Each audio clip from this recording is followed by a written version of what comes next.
Hey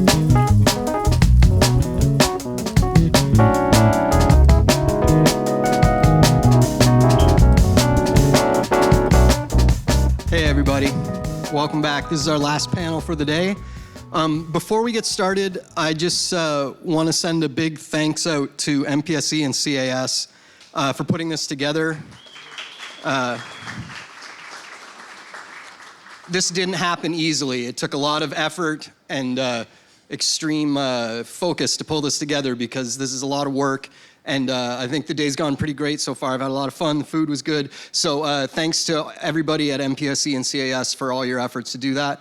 Also thanks to EVS for hosting us and welcoming us into their space like this. This is great. Yeah, clap for EVS. There you go. So this is our final panel of the day. This one is called Creature Features.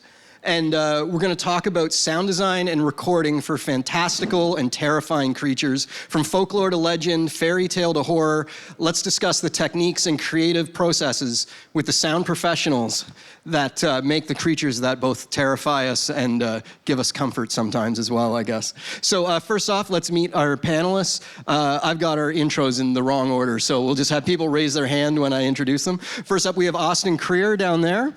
He's a sound effects editor and designer based in Los Angeles. Austin has been instrumental in over 100 television shows, video games, and movies. Most recently, his credits include Stargirl from the DC universe, Legends of Tomorrow on the CW, and Average Joe on BET. He's an active member of the Editors Guild and runs Prismo Sound. Thanks for joining us today, Austin. Next up, we have Lex Lang. He has an amazing career voicing creatures in Hollywood, which has spanned over 28 years.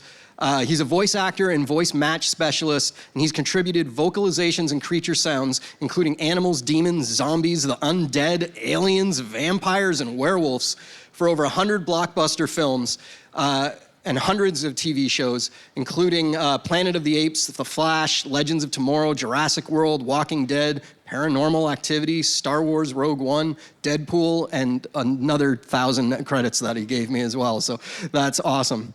Next up, we have Steven Avila. He is a sound designer, sound effects editor who has worked in sound and for film and television for over 20 years. He's worked in various studios, including Warner Brothers and Sony Pictures. He's been Emmy nominated and received multiple Golden Reel Awards. His passion for horror and science fiction is what he brings to his sound work. So he's a very good ad for this particular talk. That'll be fun. We also have Mark Lanza. He's the MPSE president for the last 4 years.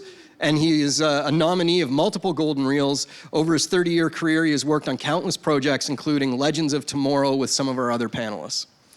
And then finally, Steve Bissinger is a sound designer and editor based out of Northern California. He's worked on numerous feature films for television shows, including work for Steven Spielberg, David Fincher, Pixar, Marvel. He works regularly with sound luminaries like Gary Rydstrom and Ren Kleiss. Way to drop some names there, Steve. He's a supervising sound editor for many other projects as well. So welcome to the show.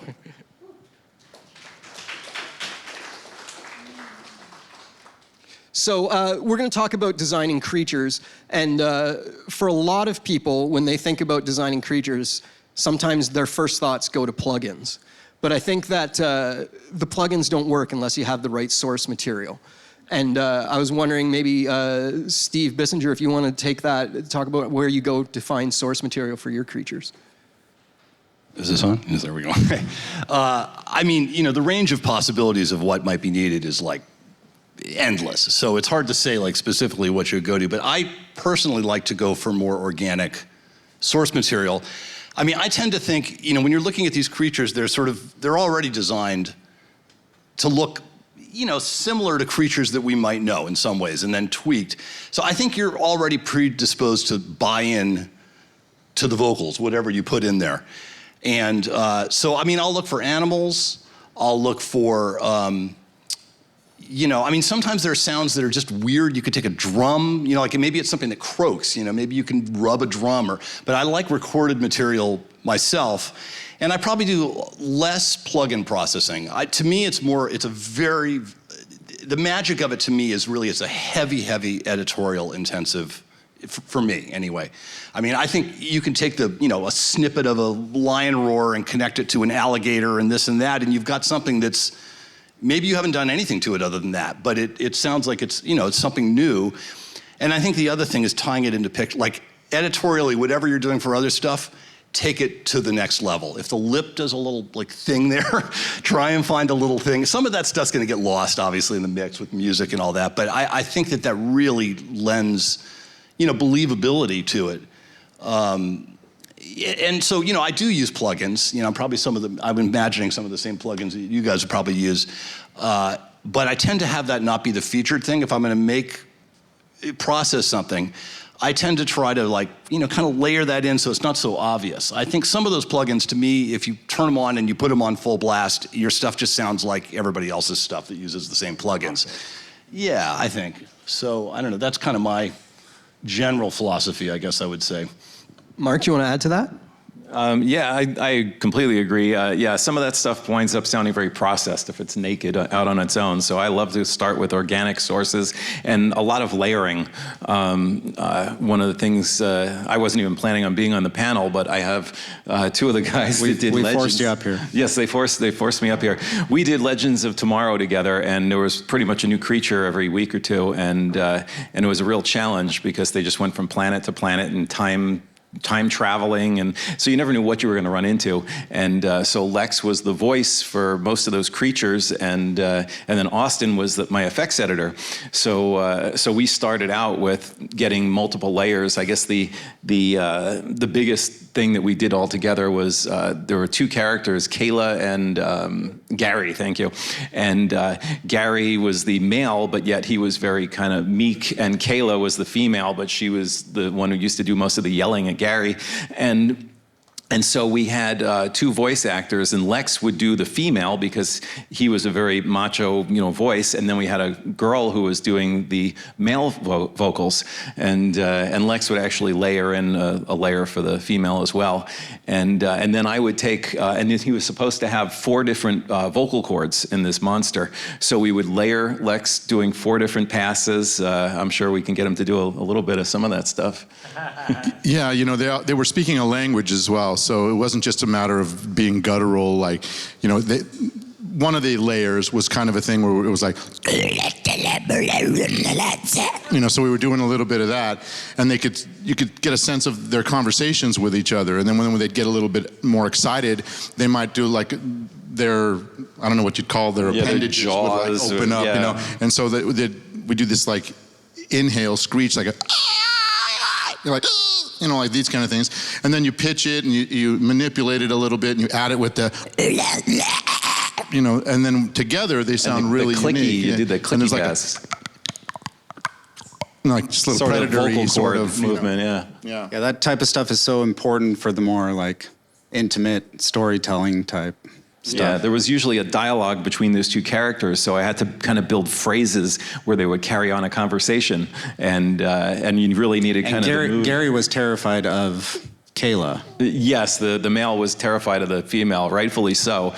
She was mean to him, and so he would kind of cower and we do little things, little layers of meekness and fear within those other language sounds. So I would take the biggest layer that Gary would do, the first sound, and I would take Krotos Reformer Pro, and I had a track, it comes standard with it, it's a cantaloupe track, I believe it is, all squishy cantaloupe sounds, and if you're not familiar with the plugin, it basically takes the waveform and the amplitude and all, and it replaces it with something similar. So if you have a library of the cantaloupe, it would see the big attacks and the small attacks and would kind of fill that in with cantaloupe noises. So I had that for the really squishy vocal cord sounds layered in as one layer, and then I took a socket wrench, and I recorded me twisting the socket wrench, right?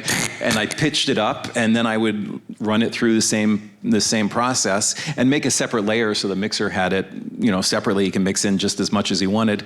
And so we had this clicking noise going on for the vocal cords in addition to his vocal clicking. And then I would take that whole thing and hand it over to Austin, and he would get the big stuff. Yeah, add in some roars and things like that. But you can put roars into the reformer as well, and it'll shape it to whatever Lex did, which is, I mean, if you had to edit it was, I don't know, 10-minute scenes where they were talking to each other. And so if you had to edit all this from a library, it would just be impossible. So if you can get a live performance, I think you're always going to be better off. Yeah, we were like 90% there with Lex's stuff, and then we just augment, and and it really worked, especially once, all the phrasing was there, because, trying not to make them step on each other, and it wound up working out great. And they eat humans, at some point. So there's like a lot of, like a lot of those kind of ingesting of beings. And the library stuff would start to take over at that point, because you can only do so much in a vocal booth. But this, Stephen, what's your favorite source for creatures?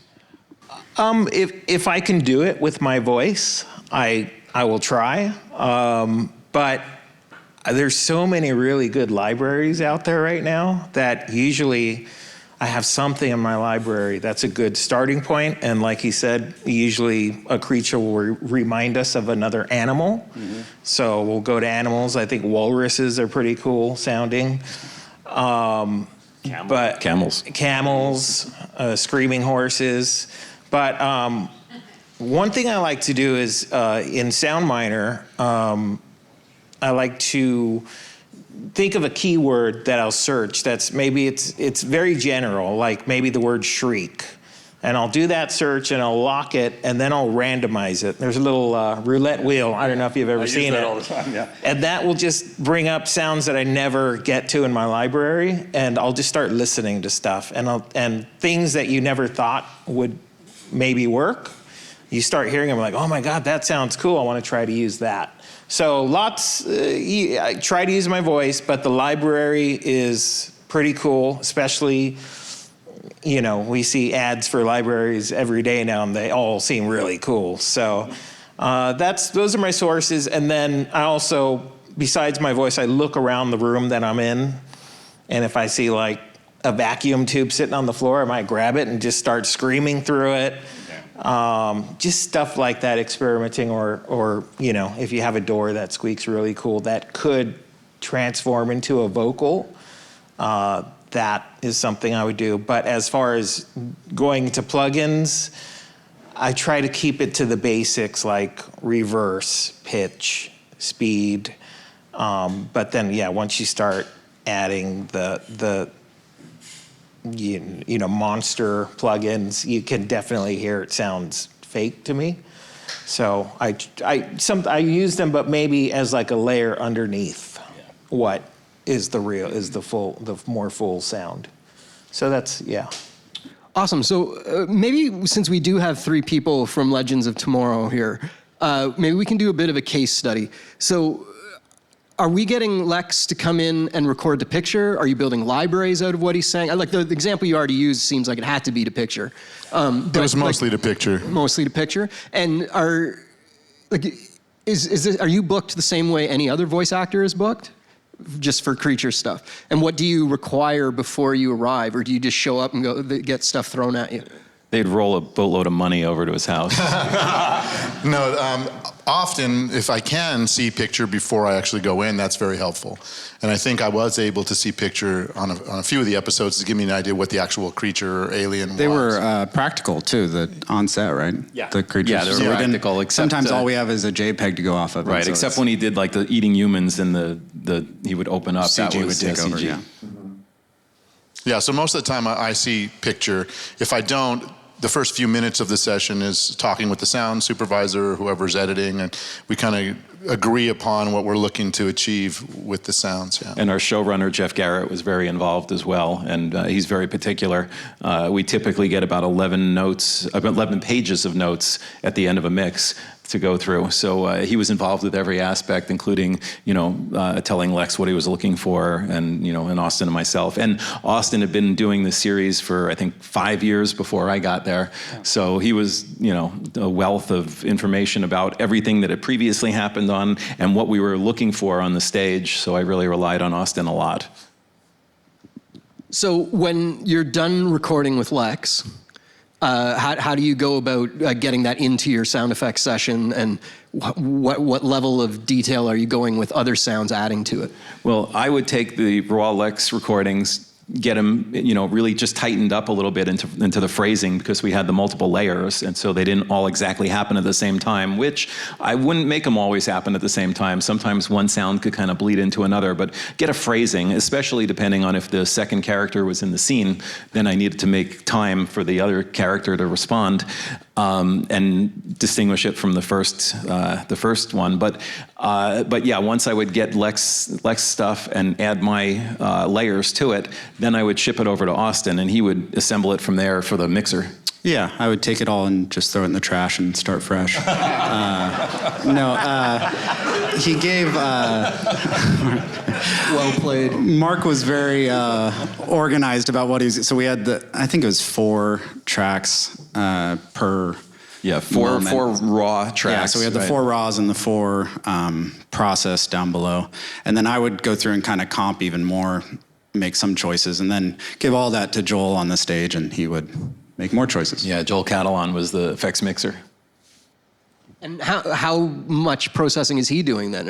Or is he expected to do anything more, or is he just mixing your tracks, basically? At that point, he was mixing. He really wasn't doing any processing. I mean, maybe reverb or whatever. But yeah, he had what he needed to... He will take over a bit. Some mixers don't ever touch anything but a fader. But so Joel was good about when he needed editing to, further and making choices and stuff like that. Yeah. Yeah, if something wasn't working, you could lose some stuff, or we could revise it for him. But yeah, most of the time it was pretty much ready to go. What about Steve Bissinger? Your experience with like She-Hulk and the creatures you were doing for that? Well, we did not have a voice artist. It would have been great to have had that. No, I mean that's an amazing asset to have, because I think this is not about She-Hulk obviously, but there's expression that you can do.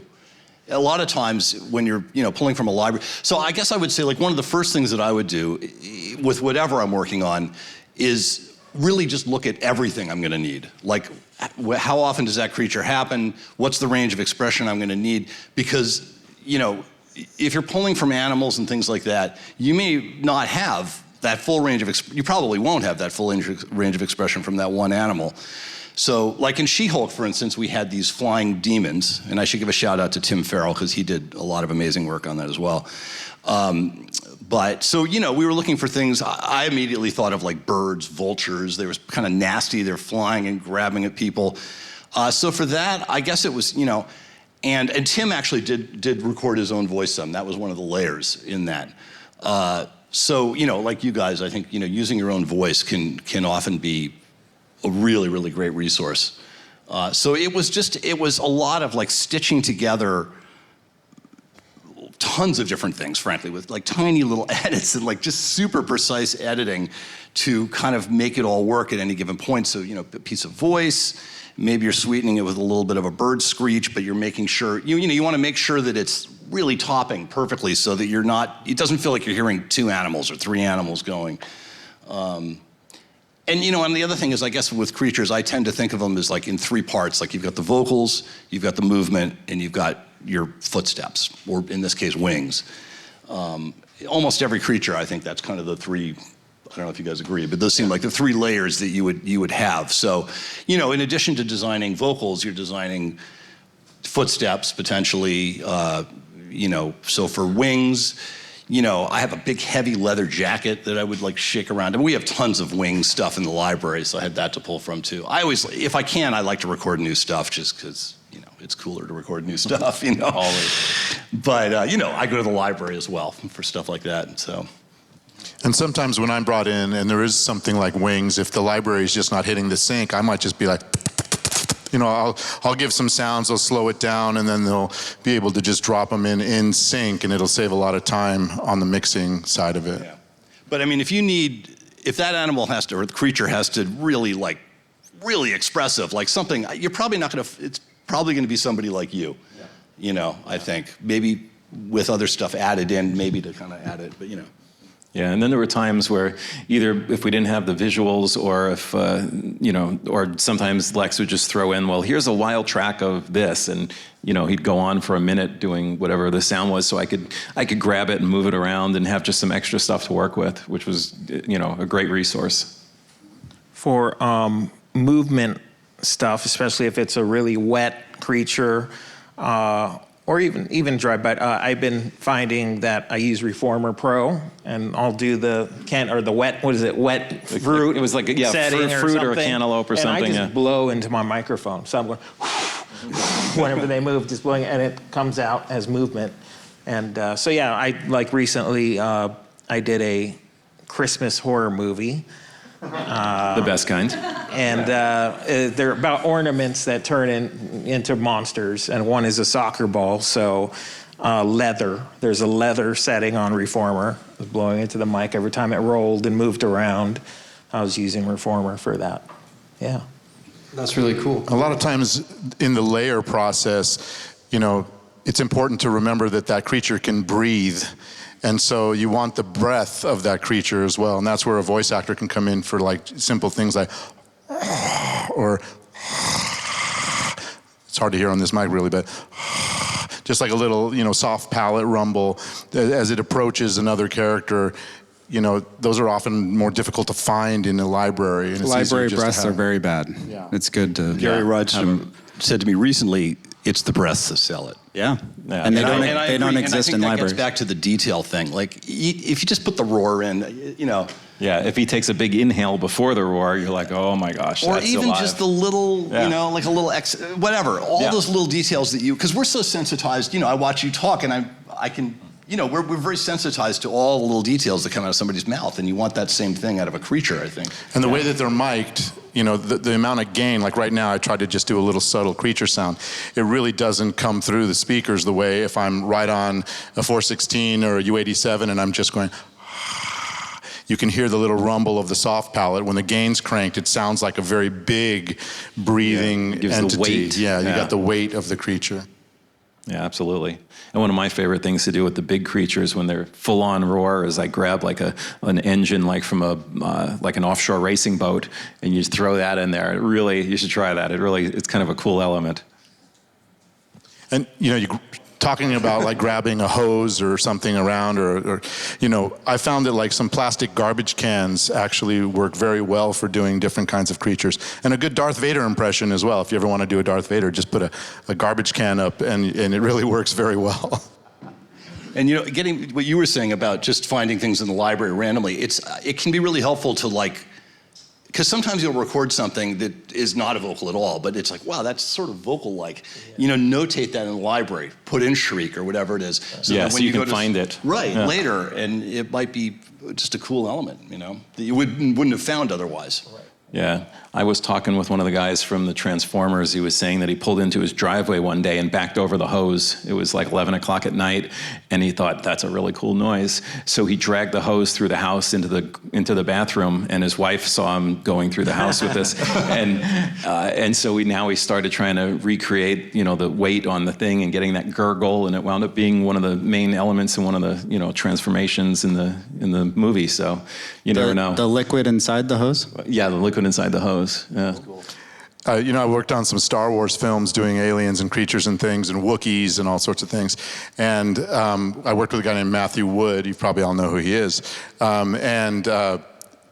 We became friends over the different movies. And I was at a friend of mine's house, and I went into his bathroom and turned on what I thought was the light, but it was the fan, and it was kind of a faulty fan, and it went like... And when I recorded it, and just on my iPhone, and I slowed it down, and it sounded like a baby Wookiee. It was like, and I sent it over to him, and he's like, "This is amazing," And I had a little terrier, a dog, that whenever you would kind of like scratch him on the side of the head, he would do this like growl, but it sounded more like a baby kind of.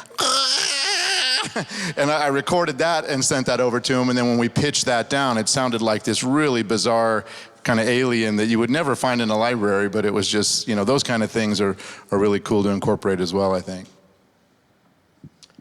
This summer, I took my family camping to a national park, and it's campsites everywhere, and everybody shares a central bathroom.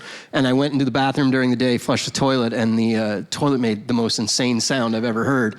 So I was like, I got to record this, but it's busy all day. So I went back at 3 a.m. and started recording. I got microphones on the edge of the toilet, and I've got headphones on. I'm in my own little world. Who and is then flushing I look the up, and toilet another in the guy middle of the walked in night? the bathroom and did not know what was going on. Is this taken? Yeah, it you're was banned. You're banned very from that awkward park. moment, and I just kind of picked up my microphones and walked out. So yeah, I mean, have a friend watch the door in those situations, maybe. We've mostly been talking about big creatures right now. A lot of times we're tasked with creating small or even cute creatures that those are almost more difficult to make something sound alien or non-human but still be cute. Does anyone want to talk about how maybe they'll approach that? I have one. In Legends, I can't remember which season if you were on yet, but It was 6. I think with it was the 6. little- The little guy that was in the robot, that guy? no, Oh. different moment. But Oh, okay. no, we had like a Furby almost. It was Oh, like a yeah. little alien Furby. Oh, what was his name? And I don't remember. Too many. It was 7 years of craziness. But I recorded my daughter, who was probably a year old at the time, but just playing in her room just with my iPhone. And she was just playing with stuff, and it ended up being this nice little, cute little Furby creature. Didn't touch it at all, just laid it in, and it was great. And Bebo, that was the it sounded- character. What was it? Bebo. Different tiny creature. Different tiny creature. Oh. Yeah. Bebo Too many was, creatures. Bebo was, I don't think it was you, but it was a voice actor, and that was a plush doll. And It so was then like a Tickle Me Elmo, but we couldn't afford to put that in the series. Right. But then, yeah, we had to add a bunch of squeaks, like dog toys and stuff, because it was, and when it walked, it would make squeak noises. And, Yeah, in Preacher, I did the show Preacher. There was one scene that comes to mind where Jesus was in his trailer. Jesus was hanging out in his trailer, and he had they looked like bird cages that were covered. And they were supposed to be creatures that were in the works, but not completed. So he wanted sounds almost like birds, but just weird creatures. But he wanted the sound to say, "I love you, Daddy," without saying, "I love you, Daddy." So just by experimenting, I opened up Dehumanizer and just started going through the presets. And there was one called Miss Magpie, I think. And it was made with a bird, a magpie. It would come in at the tail, and it ended up kind of sounding like it was saying, "I love you, Daddy." So weirdly, but I just stumbled upon it, and it worked out. And so, yeah, it's just trial and error. And smaller creatures, yeah, I tend to try to use my own voice to do that, because my voice kind of can sound small. So, yeah. Yeah. It's a And anything story. squeaky, like a balloon or rubber creaks, things like that. Rubbing on a window always is kind of cool things to add to little creatures. So when you start on a new episode of Legend of Tomorrow or a new episode of Preacher, are the directors giving you notes on what they want these animals to sound like? Or are they letting you take a shot first at it and then giving notes on your first pass? just make it cool. That's all we ever get. Just make it cool. Depends on the director. I've had 4-hour spotting sessions for a 1-hour show, it's almost better because then you know exactly what they're looking for. Because if you make it cool and then you make something really cool and it takes Impossible. you a week, and then they go, what else you got? You're like, nothing. It took me a week. It's good when they kind of give you some direction at least. Yeah, in that instance, what I was talking about, it was definitely a note from, I would have never thought of that, so, yeah. Has anyone ever got a note from a director that really stumped them? Well, I've gotten misdirected badly. Actually, those demons in She-Hulk, I mean, that was a long sequence. It was really hard. And first I did a pass and they said, they have to be bigger. And then I sort of made it bigger and they said, it needs to be big. And these are they're like this big. And they kept wanting them bigger and bigger and bigger. And meaner and meaner and angrier and angrier. And so we tried, it got to a point where it was like, I thought ridiculous, like it was just like, I can't make it any bigger than this, And then in the end, they decided they wanted them to be cute. Well, actually, I think I started off with cute, actually, was really what it was. And we came back around full circle. But that was a sequel. I mean, it was so long. I worked so hard. I was crushing. I mean, they were like making it different. I was like, oh my God, I'm exhausted. Yeah, you run out of things to do. You're like, I don't know what else I can add to this. Yeah. Yeah. I had someone ask me to make it more orange. Yeah. Well, that's. I still don't know what he meant. Lex? Well, I think, it's very important. I'm not only saying this because I am a voice actor, but I think that putting the element of a voice actor into the process makes everything a lot easier, because we can bring the emotional content to that creature, whereas the sound effects library will give you the sounds, the tones, the pitches, the roars, that kind of thing, but we can bring that next level of emotional content into it, the subtleties. Trial and error on the day. Exactly. We can say, how about this? Okay, that growl wasn't what you're looking for. How about something more guttural? How about something more airy? How about something more plaintive or more, intimidating, or, those types of things, what you can't get from a library. You can piece together something and make it sound like that. It'll take you a long time. But with an actor in the booth, you can just start brainstorming and go, okay, I like that direction. Let's go further in that direction. Yeah. Yeah, you never run out of material. I mean, if I have like a tortoise library and it's a great library, but then we need the tortoise to do this and he doesn't do it, we're out. The tortoise is surprised now. It's like, oh no, where's that in the library? But the voice actor can listen to what you've got from the library and be able to emulate the emotional content into it. That's the big advantage, I think. So which order do you do it in? Do you get Lex to record and then add to it? You don't take what you've passed and then have him fill it out? No, I let Lex take the first crack at it. He sets the tone for the creature, and then we augment from there if needed. Now, like on the Jurassic World dinosaurs and the velociraptors and those kind of things, by the time I come in, the basis, the first layers are already in place. And so I will add on top of those layers.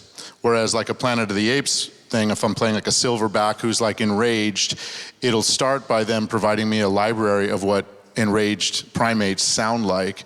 And then I'll come in and I'll do that. And often, if it's a 600-pound gorilla, pitch and reverb come into play for sure. Like I'll give a, and then they'll pitch that down and they'll put it in some reverb and it sounds like a very intimidating gorilla all of a sudden, yeah. And you can kind of plan for that in your head while you're performing? Oh yeah, yeah. What's your favorite kind of direction to get? Do you want them to tell you the emotional beats more than anything? My favorite direction is really give me, take a shot at it and let me hear what you've got first, because I'd rather have an open ground than be limited right away. And then if they go, well, let's make it, a little more plaintive or whatever the direction, the adjective they want to use to describe it, then I can shape it from my initial idea. But if the director has an initial idea, I want to take that and have open ground with what that is as well. So I think every situation is different when it comes to creatures and aliens and things, because every movie is different, every creature is different. So, and every sound supervisor and every mixer is different. So they might have a technique that they want to bring the actor in at the very end, or like Mark, let's start with the actor and then we'll fill in the gaps where the actor, needs some support. Yeah. So it depends. It really depends on the production, on the director, on the supervisors and everything. And the creature. And the creature. So a lot of times in horror films, what is scary about it is the timing of the jump scare as much as, the actual gore of it. How does timing come into play when designing creatures? Like obviously you're sunk to the mouth movements in the animation, but have you ever found a place where kind of delaying where the loudness is or where the jump is has helped with the scariness or anything like that? Yeah, well, attack first of all, especially that first hit. The attack comes in nice and sharp. That really makes everyone jump out of their seat. So that's where I like to start. But yeah, I mean, timing really depends on, on the visual, on the camera. I mean, if you cannot hint that he's really scary and then you really hit it hard, then that really helps to sell the, the shock moment. And sometimes there are subtleties in the performance leading up to the shock where you won't even know it's happening because it's almost part of the score, where as a voice actor I'll come in and I'll crescendo slightly with just air, just like leading up to that sound. But when you watch it, you're not listening for that little air burst before, you just feel the shock of, Yeah, for me, it brings to mind, I worked on a short film by the director of The Grudge, and it was the same type of thing where they have the, So that is the lead-in. So that's scary already, but it's more of a suspenseful, and then you hit them hard with the scare. So if you have like a suspenseful, scary it makes it even more scary, Has anyone done creature sound design for inanimate objects? The one that I saw recently that was really amazing was in the most recent Evil Dead, the Necronomicon, the book that they're going through. They're just flipping through the pages, but there's all these crazy voices and stuff coming out of the book.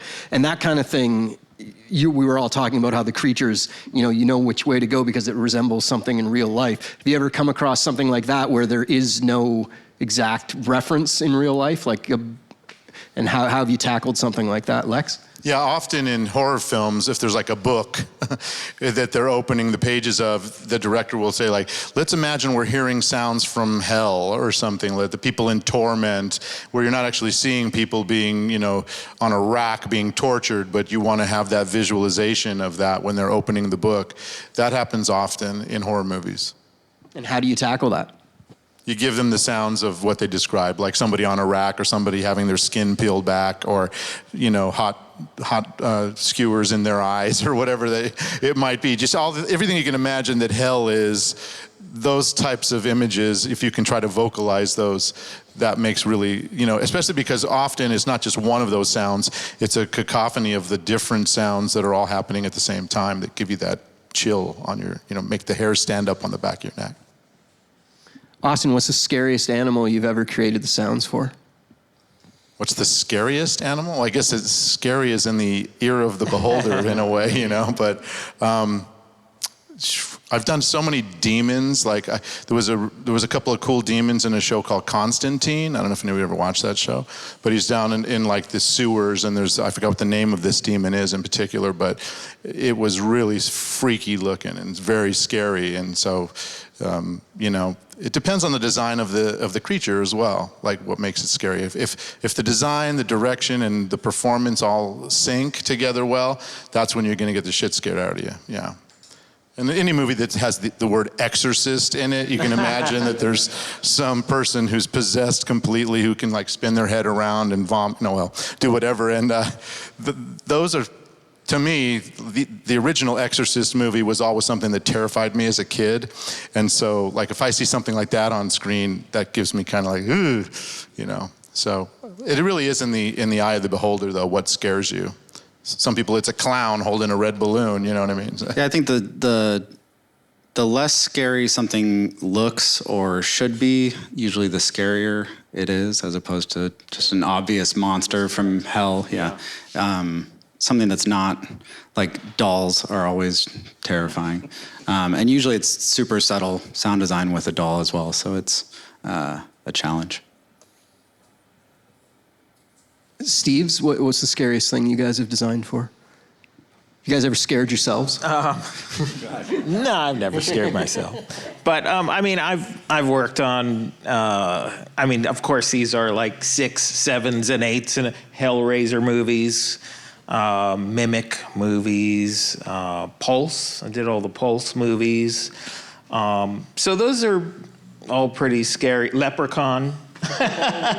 Back to the Hood. That's the one I worked on. So how did you design the sound of the leprechaun? Driving Miss Daisy. He has his own voice. So mainly, maybe you might add wetness, or if he jumps out, you add a backup roar. But Leprechaun, yeah, he does it himself. So mostly in like Hellraisers and Leprechauns, I'm working on more of, it's almost like music. I'm building stings and ramping up to scary moments, scary atmospheres, stuff to make the suspense as opposed to the actual creature. So a lot of time, big creatures have resonance because their body is big. And adding that resonance is a tricky thing to do. Do we want to go down the line and talk about how we bigify things, maybe? Austin, you want to start there? Re-recording, usually, like, what do they call it, worldizing with an actual speaker and recording it through something, or putting it in a room or a space or something, trying to make it bigger that way. We don't get a lot of time to do that type of stuff in TV, but if we can, we will. I don't know. EQ. Big animals. Anybody else have any hints on making stuff big? Yeah, I mean, I think, well, pitching, obviously, you pitch something down. I mean, that has its problems because it's, it'll also slow down. So, that at a certain point, you've kind of gone too far, I think. There's subharmonic synthesizers, low end or stuff like that, where you can really like synthesize deeper sounds. Altiverb has got some cool, like sometimes, or in real life, putting stuff through a tube or something. I don't know if that always makes it bigger necessarily, but that can kind of give, I think you were talking about like resonance, so, which is a different thing, I guess, in a way. But yeah, that can be a really cool thing. We were recording it through a tube. Yeah, I mean, I would agree with all the same stuff, like.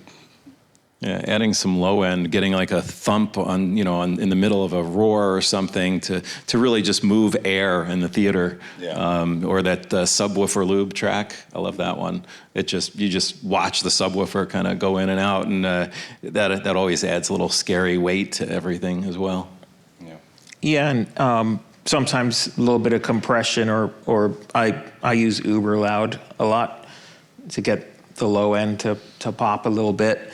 And also, just the cavity thing you talked about. I was just thinking, I just worked on a zombie movie, and most of their vocals are gurgling spit. And so I wanted to record some thick, because if you just do it with your mouth, how it is now, dry, it sounds very thin to me. So I said, I'm going to swing by the store. I'm going to grab a few things. And I was thinking a raw chicken, and then I was going to pour like some Caro syrup in there and start blowing bubbles and record that. But I got to the store and the chicken was like $20, and I saw a pumpkin for $5, so I got a pumpkin, and I filled it up with Caro syrup and got some shake straw, like fatter straws, and I hung my mic sort of semi into the cavity of the pumpkin and just started blowing bubbles and. Got some good gurgles, but I also got some good stuff that could be like a guttural roar. So I got a sound. One thing I was going to bring up earlier is you might be working on something and you'll hear a sound that's really cool, and just remember that, because you might work on the next thing and have that to go back to.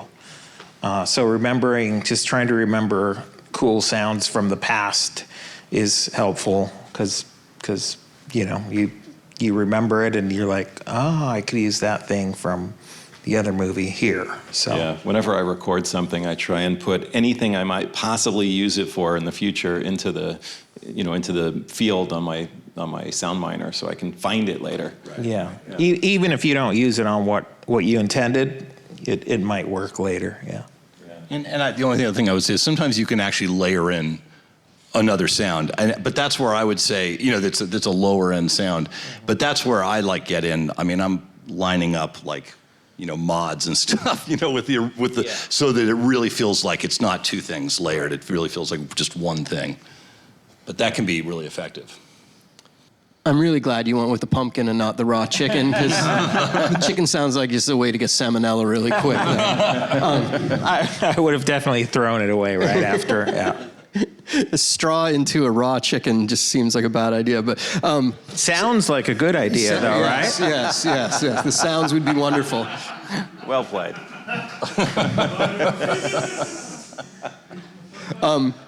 So let's talk about track lay. How you're delivering once you have all these tracks. Are you leaving all of the stuff from Lex in one pre-dub and the design stuff on another one, or how are you delivering this stuff? Well, the final layout was Austin, so. I think the best part about Pro Tools right now is folders. I don't know if you guys work with folders, but you can squish your entire session down into more manageable stuff. But usually Lex is on a bank by himself, and then the more library stuff is on another bank. But we don't, in TV, we don't get like too food group specific. It's more like big chunks of, like I would never put the liquid on one bank, and then more moments. And Joel likes that, our mixer likes that too. Moments that he can shape and craft easily and quickly. Steve, on your projects, how are you laying it out? I mean, I'm not sure if I kind of work it out based on the specific of what's going on in that thing. So, I mean, conventional wisdom says if you've got the same sound, like you're using bat sounds or whatever, that you're going to keep all that on a track, and then the other, so that the mixer can then find an EQ and they can keep that the same. So, I'll often do that. Sometimes it really just depends. Sometimes I'll combine stuff, like bounce it down and bring it back in, because I feel like it's working as is, and it's going to simplify things. If you don't have a lot of time, that's a good reason for doing that right there. Or maybe I've like designed some stuff beforehand where I've already like kind of combined things, and so I'm bringing that in. But sometimes I will also because I sometimes find in these scenes, like each moment is sort of a different event. So sometimes I will just literally just kind of like, whatever, cascade things on down, and it's very easy to see, because sometimes it can get very messy when you have, you've got things you're keeping everything on its own track, and there's just stuff kind of all over the place. Sometimes, at least for my brain, sometimes it's easier to kind of see, this all goes here, this all goes here, these things go together. So that's not a very clear answer, I guess.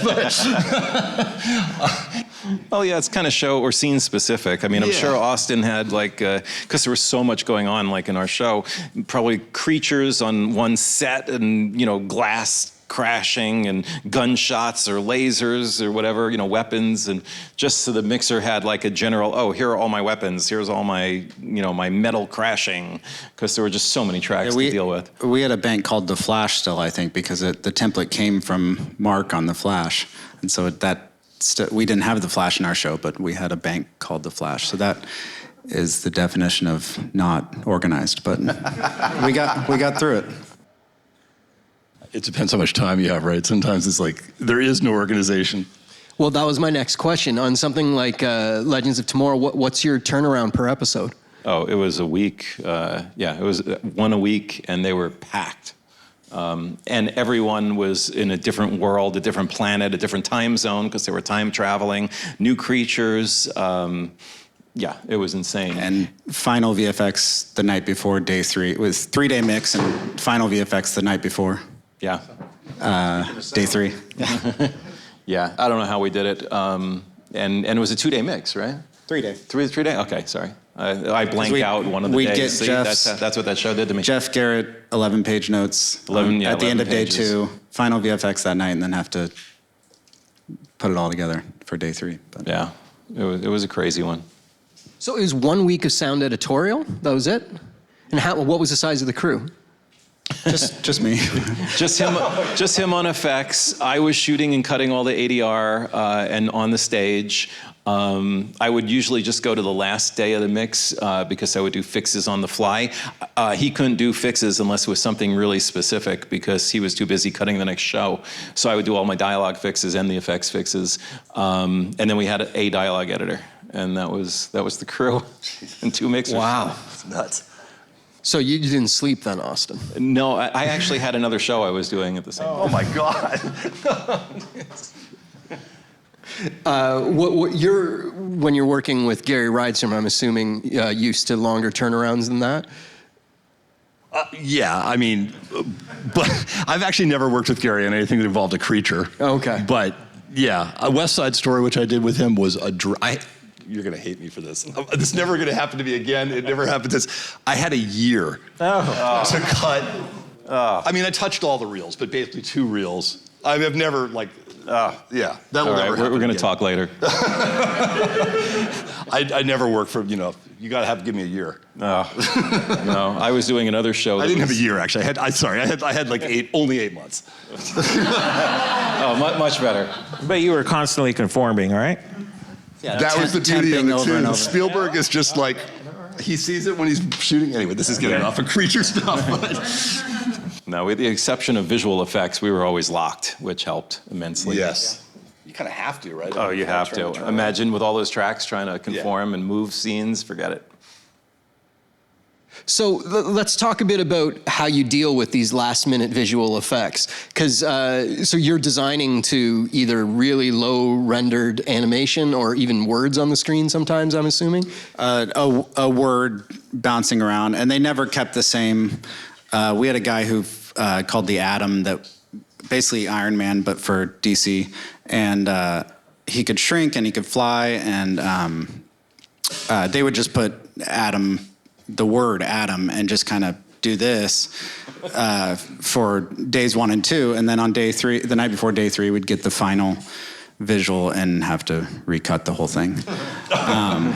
Well, and there were those other creatures, they did the same thing, I forget what they were called, and they would just put the name of the creature, and there would be sometimes like 30 of them on the screen. The Hawks did that a lot, which he voiced. Luckily, they were just wings flapping, so it wasn't quite as specific, but yeah. What's a hawk sound like? No. Most of the time it was when they were kind of coming in that they'd have some kind of like almost like an eagle's bird screech, Yeah. I don't know that I could emulate it at the moment, but like kind of no, my voice is a little hoarse today because I had a big video game, was a war game recently that just I almost didn't have a voice today, but when my voice is intact, it can do like these things, but much higher pitched, and I can, make it sound like I'm coming in for an attack. So, and it was a lot of those. It was like a lot of hawks kind of coming in. But I would say even on the bigger, I haven't worked on any of the big Marvel movies, but when I did She-Hulk, I had to go do a whole bunch of research and find, stuff, because there's always recurring characters and stuff. And I went to Shannon Mills, who supervises a lot of this stuff. And he was just like, don't even bother looking like in the units. It's like, you look at the fixed tracks, because everything comes in at the end. So even on those things, it's like they're scrambling. We had producers who wanted to hear the word flying around on day 2, and so we had to just put something in there, and then he would note it and say it was out of sync, but there's nothing there yet.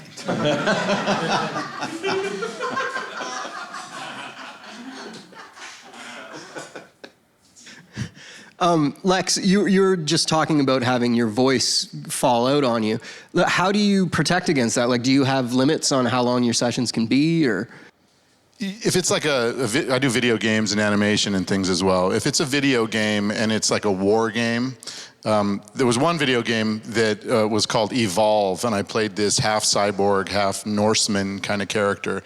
And when I went in, they said, you have 2,600 lines today. And I was like, or not today, but for the session over 3 days. And I said, okay, great. And they go, we're gonna do the ones that don't involve shouting first. So we went through about 150 lines, and then they said, okay, now we're gonna do the ones that involve shouting. And they said, we want 3 takes. So let's say it's get to the generator was the line. They said the first one is like you're shouting it over gunfire. So it'd be like, get to the generator, right? Then they go, now you're at the bottom of a ravine and you're shouting up to someone else, but there's gunfire and missile fire. So then it's like a, get to the generator, right? So then it's that. And then they say, now it's an air attack and there are bombs going off and you're at the bottom of a canyon and you're trying to, so then it was a much bigger one.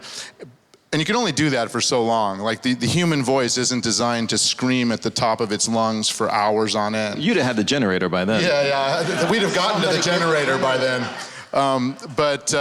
So usually, they actually made rules within the union that we weren't allowed to do that for more than 2 hours straight. Now, most directors, because they don't want to blow the actor's voice out, every 40 minutes, they'll give you a 20-minute break just to have some hot water and honey and lemon water and just whatever it is that'll kind of soothe the vocal cords. As a voice actor, it's very important to warm up. Just like if I was an athlete and I knew I was going to be doing, the 100-yard dash 80 times in a day, I would warm up extensively before getting onto the field. And it's the same way as a voice actor. The entire drive to the session, I'm warming up. I'm doing all different kinds of standard actor exercises, but also those that are designed specifically for your voice. And so by the time I get there, the first, get to the generator, I can do that probably all 3 versions for the first 2 hours without having any kind of residual effect on my voice. Now, if I didn't warm up, after 15 minutes, I'd be like, okay, now are we gonna do this one more time? It'd be very taxing. Now, that being said, when I finished the first 4-hour session, I did leave the session unable to speak, but only able to yell, because I could still yell, get to the generator! But then when I was talking to the director, I was like, okay, so do you want me to say generator? Or, it was very, very taxing. And that's one of the reasons they came up with those guidelines and rules. Vocally stressful sessions now have to have a limit put to them. Yeah, but warming up is the primary way to save your voice, yeah. What does warming up include? It includes all kinds of exercises that will engage the vocal folds, your vocal cords, whether it be humming exercises, very much like a singer would. It's, like going from the high,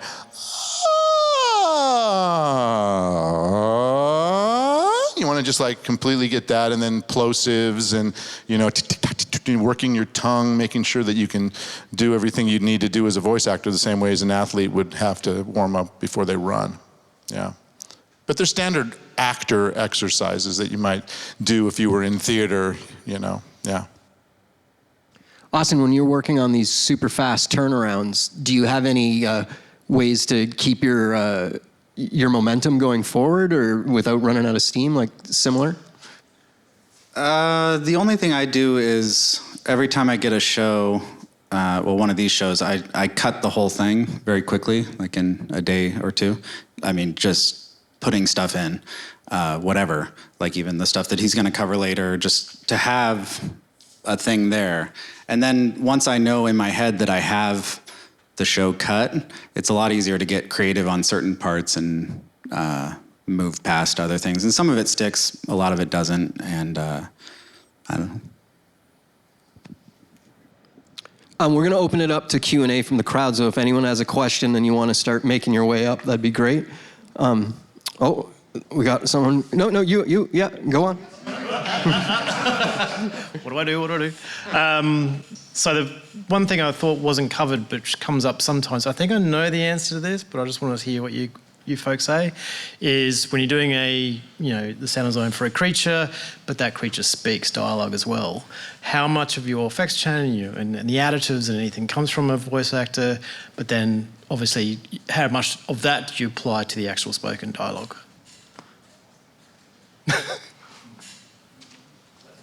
If it's dialogue specific, but it's an alien dialogue, like we won't understand what they're actually saying, then it becomes a matter of like, how do you want that to sound? Like when I did the example from Legends, I was doing it's like a lot of this gravelly back of the throat stuff. But another creature, might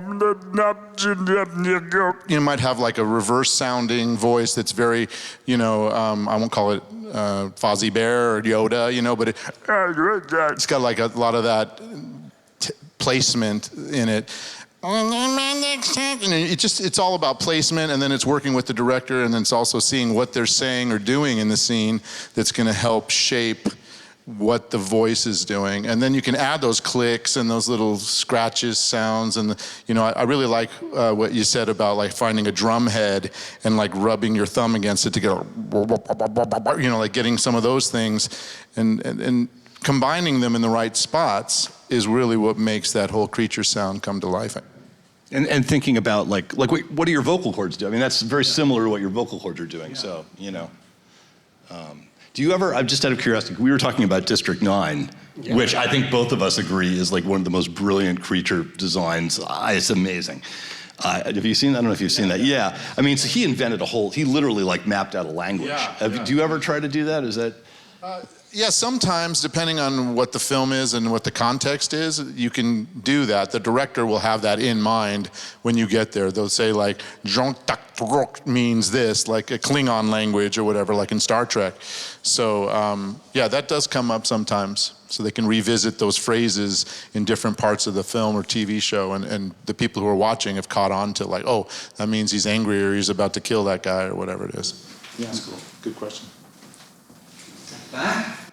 I have a question. I'd like to ask you guys kind of generally how you begin to conceptualize the creative process, like the concept of the creature. I'm thinking specifically when I worked with Bissinger, we worked on She-Hulk, and when I got the guide, it was the actress literally wearing this like poster board that, you know what I mean, walking around. And I remember thinking, I have no idea the weight and sound that this manifestation of this character is going to take on. So at that point, are they giving it to you to kind of, or in this as wider for any of your creatures, are you getting things at that point to kind of conceptually create the creature, and then it's a matter of refining and refining and refining as you get more and more animation? Because again, with She-Hulk, I think they redesigned her skin and gloss and look like, I don't know how many times. And I remember being on stage and having, you're right, like the little lip quiver and what have, and we'd get a new video and I'd get a bunch of fixes from Steve. And so, I do you begin kind of creating like the Velociraptor or the whatever it is that you're creating, the Necromancer or what have you, as a concept, and then you get picture and you begin to put the details in? Or are you getting it as a version of an animated or VFX or created picture, and then you move out from there? Like, when do you begin to conceptualize? I mean, I think it depends if it's a film or a TV show. With a TV show, we might not even see it till the last day. So you just have to go from what they told you it was going to look and sound like, and you just have to guess. To me, I kind of have fun. It's like a game. I'm going to try and guess. And the game is not to have any fixes, no call from the stage for fixes, even though I haven't seen it, So, or you see on the last day, you see the image, and the game is, hopefully everything I cut works, but if not, I got to work fast and recut it.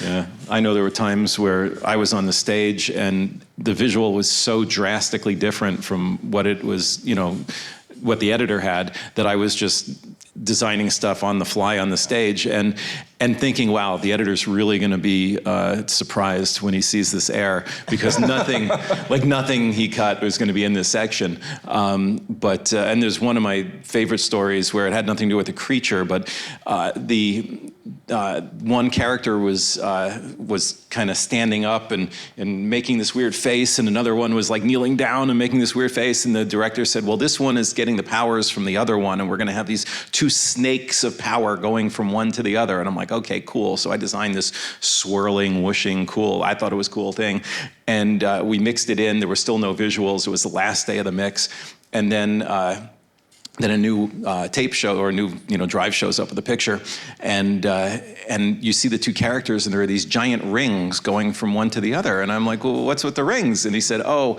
I played like 12 different ones for my daughter. She's 8, and and I said, what's happening here? And when she saw the rings, she said, oh, Daddy, he's getting the powers from the other one.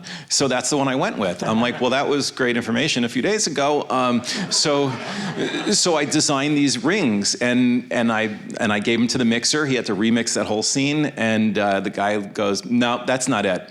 So I went ahead and I on the stage redesigned it, and he goes, oh yeah, that's exactly what. Okay, great. So we mix it in. He leaves. There's about an hour left of the mix. We're just cleaning out little ticks and pops and things.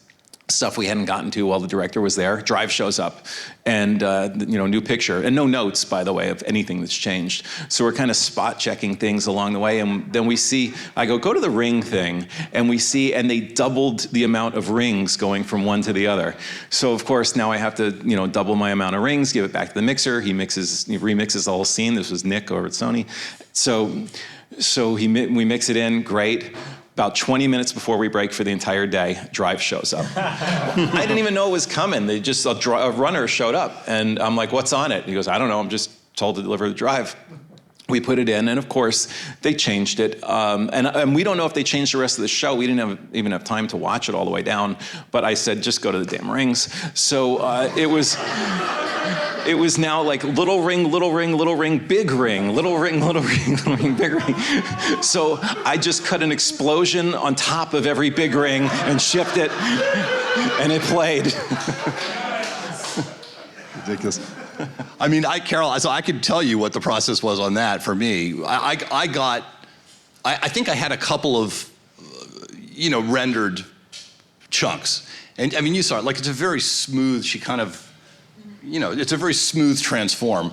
And so I had a conversation with the picture department first, and I guess the director, and they were talking about things like magic and, kind of what you would imagine, but I wasn't really sure, is this gonna be like an organic sound? Is this gonna be more of like with a synthesizer component that's got, or like, something more magical?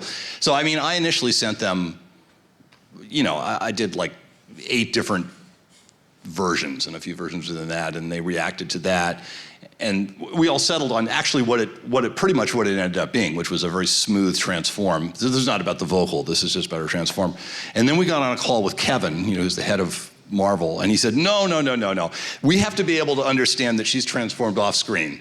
And there's gonna be fighting and music and all this stuff. It's gotta be explosive. Well, not explosive, right? I mean, so at that point I was about ready to kill myself, honestly. I was just like, there's absolutely no way to make that work with what I'm seeing over here. And honestly, I never really did solve that problem. And I think eventually— Try rings. Yes, that was probably what it should have been. They kind of went around the lake. They started getting more explosive, and then they came back and Right, so I think honestly what happened is they just completely forgot about that conversation. Enough time passed. And I just did what I thought was right, which ended up being like, I got a bunch of like sand and stuff and did this kind of like smoothing sound, and so played off. What's that? We're being played off. I know. I guess we're out of time. It was definitely better than my story for sure. Yours is like mixing by attrition. Right. You just wear them down. Yeah, so I mean, in the end, it's sort of like, it's got to work with what's on screen, and that's kind of what we did. And to be honest, it barely played, right? I mean, it was like so. it was a ladder. Yeah, so they tortured me for like 4 months. The first one was big. Yes. But that was not that was because she was like, her initial transform was kind of huge and tortured. So, but anyway, that was kind of the process. Any other questions? Okay, well, I've got one. How often are you going back and forth with the creatives on your designs? Or are you they showing up on the mix stage and you're playing it and see what they say then? That really depends on the time and meaning budget. And also if it's something that's happened before in the series, which is why when Austin, had been on the thing the whole time, I was like, oh, thank God, because anything that had happened before is covered. I don't have to worry about designing or, talking to the showrunner, but when there was something new, he let us know exactly what he was looking for, so that kind of took care of that. I can say on She-Hulk, so after that first round of sending them stuff, I came to realize that they didn't get back to me for, I think, 6 weeks. So I realized at a certain point, like, they're just busy. They're dealing with other stuff. So I stopped sending them stuff. I figured we'd work it out, on the mix stage. But in that process, we're playing back. They were working with you directly. They were down here and we were up at Skywalker, but Yeah. I have a project I'm currently working on, and there's this robot, and they wanted it's supposed to be very organic sounding and everything. The whole thing they kept talking about was organic, and so they wanted me to design a bunch of stuff, and so I sent some stuff over, and they were like, no, more organic, and so I wound up taking like frogs and making them into like computer sounds, and crickets were like the data scrolling. I sped them up and processed them and things like that, and I sent it all over, and I didn't hear back, so I figured, oh, they really like it. And like a month later, they hadn't even heard it yet. So we were like designing everything based on that, and they hadn't even listened to it. So it really depends. I think you got to be careful, and you got to try to know your client, because there's some that know sound and some that don't. And if they're going to listen to it on their phone and note it to death, then there's no reason to do this. But some are more into the sound side and can give you proper notes or helpful notes. So trying to build a rapport, I guess, with your clients is good. I think sometimes. you go ahead. No, go ahead. No, I was going to say, sometimes when you're developing a sound for whether it be a creature or animal, it's not always like a direct bullseye as to what you need to bring in for it. For example, when I was working on these last few Planet of the Apes movies, I was working with Douglas Murray. I don't know if anybody knows him. Doug, he's really nice. And the job of the voice actor wasn't to sound exactly like the primates, even though they gave us hours of primates to listen to. It was to bridge the gap between the sound effects that were primates and the way that Andy Serkis and the other lead actors were acting like primates. So we were listening to what the actors were doing and what the real primates were doing, and doing kind of a mixture of both in order to like make it seamless between the actors and the real primates. So sometimes, that's what you face in developing the different kinds of sounds for the animals or creatures. I was just going to say, I think the moral of most of these stories is be ready to scramble at the very end.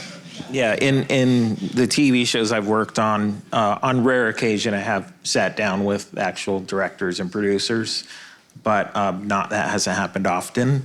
And in the independent films I've worked on, I've sit with them many times. We look at it, go, and see what we can change, or what they like.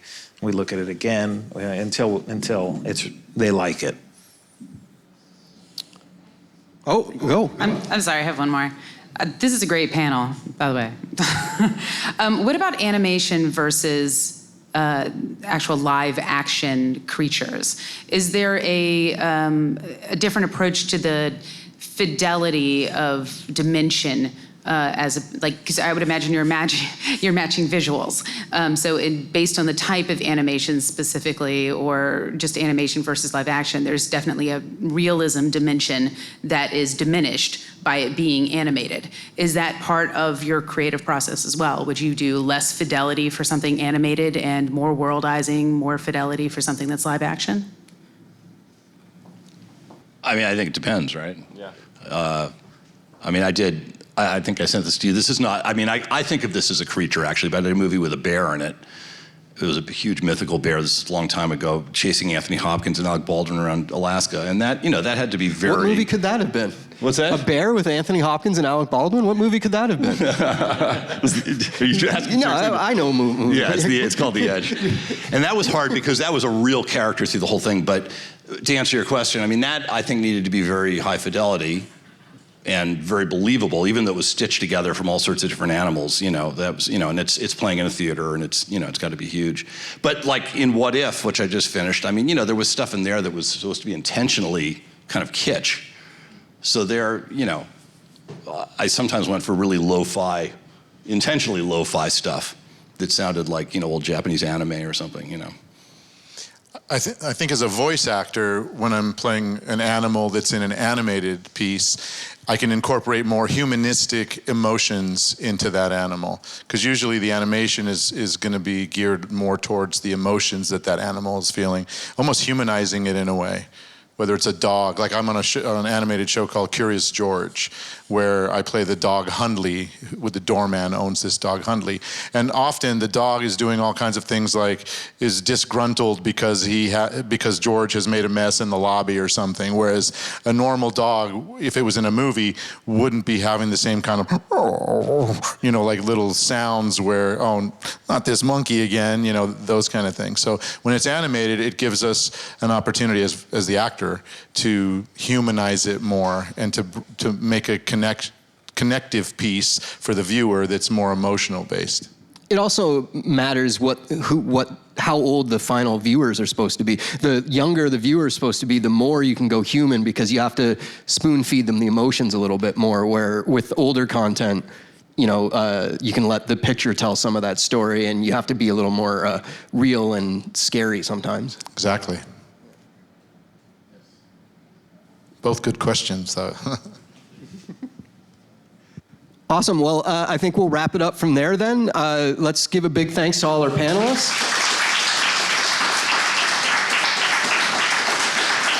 And one just final big thanks to MPSC and CAS for putting this all together. And hopefully we'll see you all back for the one next year. Thanks a lot.